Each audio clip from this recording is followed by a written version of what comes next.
Good morning students. This is chapter 35 of English second future indefinite tense. इससे पहले हम आपको फ्यूचर इंडेफिनिट टेंस से पहले प्रेजेंट इंडेफिनिट टेंस और पास्ट इंडेफिनिट टेंस पढ़ा चुके हैं। ठीक है, फ्यूचर इंडेफिनिट टेंस देखिए, इस वाक्य इन जो वाक्यों की पहचान होती है क्या होती है। इस टेंस के वाक्यों के अंत में गा गी गे आदि शब्द होते हैं। जैसे मैं आ रहा हूँगा, यहाँ पर मैं देखिए गलत लिखा हुआ है। ठीक है, एक मात्रा और होनी चाहिए। रोहन पतंग उड़ाएगा, तो गा गी गे आ रहा है, तो जहाँ गा गी गे आ रहा है इससे आप पहचान जाएंगे कि फ्यूचर इंडेफिनिट टेंस है। अब इसको बनाने के आपके क्या नियम है देखिए। अफर्मेटिव, 3 तरह के सेंटेंस होते हैं, अफर्मेटिव, नेगेटिव और इंटेरोगेटिव। ठीक है, तो सबसे पहले हम देखते हैं अफर्मेटिव। अफर्मेटिव में सबसे पहले कर्ता आएगा, फिर प्लस विल या शैल आएगा। अभी विल शैल बताएंगे किस किस के साथ आता है। फिर प्लस वर्ब की फर्स्ट फॉर्म आती है, क्रिया की पहली अवस्था यानी वर्ब की फर्स्ट फॉर्म। जैसे गो है तो गो की 3 अवस्थाएं कौन सी होती हैं, गो, वेंट, कौन।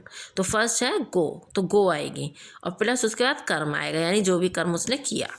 देखिए नोट क्या है, आई तथा वी के साथ शैल लगते हैं, अन्य सभी के साथ विल लगता है। पता चल गया आपको कि आई और वी के साथ ही केवल शैल आएगा, बाकी सब के साथ चाहे सिंगुलर हो, प्लूरल हो, कुछ भी हो, he, she, it, we, you, we के साथ तो शॉर्ट शैल आएगा, यू, दे, जो भी होगा सबके साथ आपका विल आएगा। केवल आई, आपको याद रखना है कि आई और वी के साथ शैल लगेगा, बाकी सबके साथ आपका विल लगेगा।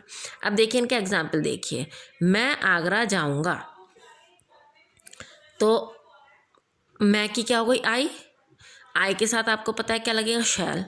आई शैल जाने की होती है गो, फर्स्ट फॉर्म आएगी ना तो गो। आई शैल गो टू आगरा। वह आ रहा होगा, वह के लिए ही के साथ विल लगाएंगे, ही विल। अच्छा, ये इसमें जो इन्होंने सेंटेंस है आ रहा होगा, ये उन्होंने फ्यूचर कंटिन्यूस का दे दिया यहाँ पर। ठीक है, तो फ्यूचर कंटिन्यूस आपको अभी नहीं पढ़ा है इसलिए इसे छोड़ दीजिए अभी। थर्ड एग्जाम्पल देखते हैं हम फूल तोड़ेंगे, तो वी के साथ आएगा शैल, वी शैल, तोड़ने की होती है pluck, we shall pluck the flower. अब आते हैं हम नेगेटिव में, यानी नेगेटिव फर्स्ट अफर्मेटिव हो गया, सेकेंड है नेगेटिव। नेगेटिव में करता आएगा, फिर प्लस विल या शैल आएगा और विल शैल के बाद आपको नॉट लगाना होगा और बाकी सेम वही रहेगा, केवल विल या शैल के बाद नॉट लग जाएगा। मैं आज स्नान नहीं करूँगा, आई शैल नॉट, स्नान करने की होती है बाथ और आज टुडे, तो आई शैल नॉट बाथ टुडे। वह पुस्तक नहीं खरीदेगा, वह की ही हो गई, ही के साथ विल लगाएंगे, ही विल नॉट, और खरीदने की होती है buy, be you buy, he will not buy a book. मैं आगरा नहीं जाऊँगा, I shall not go to Agra. अब आता है इंटेरोगेटिव। इंटेरोगेटिव में क्या होता है, विल या शैल सबसे पहला आ जाएगा, उसके बाद कर्ता आएगा। अभी तो कर्ता के बाद विल शैल आ रहा था अभी तक, अब जो है विल शैल कर्ता से पहले आ जाएगा, फिर वर्ब की पहली फर्स्ट फॉर्म आएगी और फिर कर्म आएगा। और अगर कोई प्रश्नवाचक शब्द है, प्रश्नवाचक शब्द जैसे कब, क्यों, कहाँ, तो वो सबसे पहले आ जाएगा, यानी यहाँ पर विल और शैल से पहले भी वो आ जाएगा। देखिए, क्या मैं आगरा जाऊँगा, तो हम आई के साथ क्या लगाते हैं, आई के साथ हम शैल लगाते हैं, तो शैल आएगा सबसे पहले, शैल आई गो टू आगरा।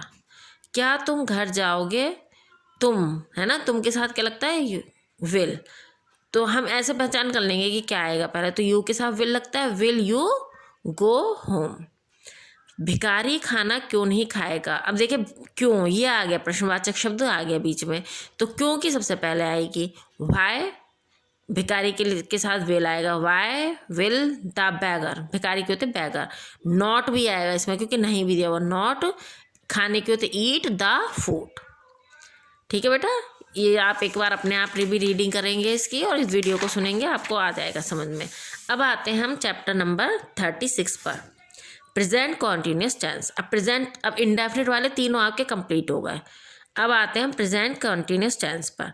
इन वाक्यों की पहचान क्या होती है, इस टेंस के वाक्यों के अंत में रहा है, रही है, रहे हैं, रहा हूँ, रही हूँ आदि शब्द होते हैं। जैसे देखिए, वह गाना गा रही है, वे फल खरीद रहे हैं। अब आपका आता है इनको बनाने के नियम क्या हैं। फिर से वही, हर एक में 3 होते हैं, अफर्मेटिव, नेगेटिव और इंटेरोगेटिव। तो अफर्मेटिव में क्या आएगा, कर्ता आएगा, फिर प्लस इज आर एम आएगा, फिर प्लस वर्ब आएगी, यानी वो जो भी काम कर रहे हैं। ये तो आपकी हेल्पिंग वर्ब हो गई, और एक वो वर्ब आएगी एक्शन वर्ब, फिर प्लस आईएनजी। उस एक्शन वर्ब में आईएनजी लगेगा, ठीक है। जैसे वर्ब की first form, second form, third form होती हैं, तो वर्ब में आईएनजी, और फिर उसके बाद आपका कर्म आएगा। देखिए, अच्छा इज आर एम आप लोगों को पता ही है कि किसके साथ क्या आता है।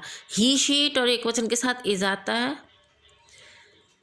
वी यू दे और बहुवचन के साथ आर आता है, और एम केवल आई के साथ आता है।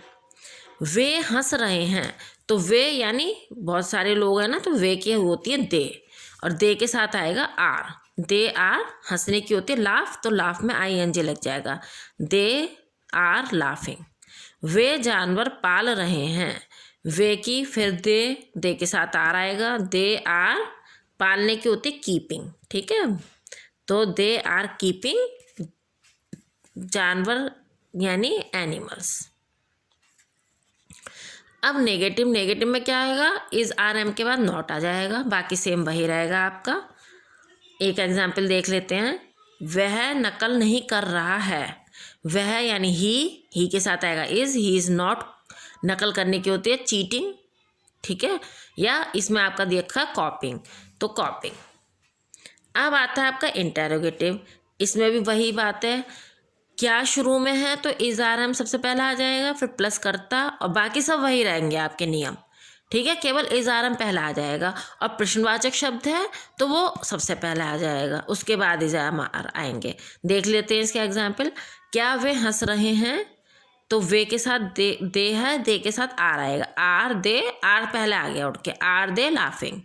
वे कहाँ जा रहा है, तो कहाँ प्रश्नवाचक शब्द है, तो कहाँ की होती है where, where is he going. ये आपका चैप्टर 36 भी कंप्लीट हो गया है, इसको आप ध्यान से पढ़ लीजिएगा।